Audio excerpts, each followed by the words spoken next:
এই ভূতের বাচ্চাটা যখনই ক্যাঙ্গারুর বাচ্চার সঙ্গে বন্ধুত্ব করার জন্য তার পিছে পিছে খেলতে শুরু করে, তখনই ক্যাঙ্গারুর বাচ্চাটা তাকে দেখে প্রচন্ড ভয় পেয়ে তার মায়ের পকেটের মধ্যে গিয়ে লুকিয়ে যায়।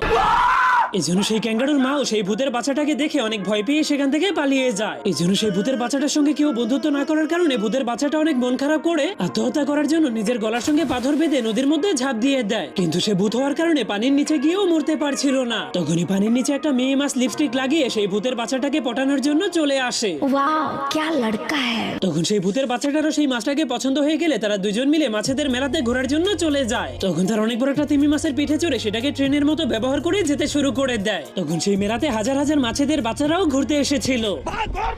এরপর মেলাতে আসার পরেই তারা 50 টাকা দিয়ে অক্টোপাসের পিঠে চড়ে ঘুরতে শুরু করে দেয়। এরপর তারা দুজন একসঙ্গে মিলে মুলার জুসও খেতে শুরু করে দেয়। কিন্তু তখনই হঠাৎ করে দুজন জেলে এসে নদীতে জাল ফেলে সেই ভূতের গার্লফ্রেন্ড মাছটাকে ধরে ফেলে। পরে তাদের সঙ্গে কি হবে তা দেখতে চাইলে কমেন্টে পার্ট 2 লিখে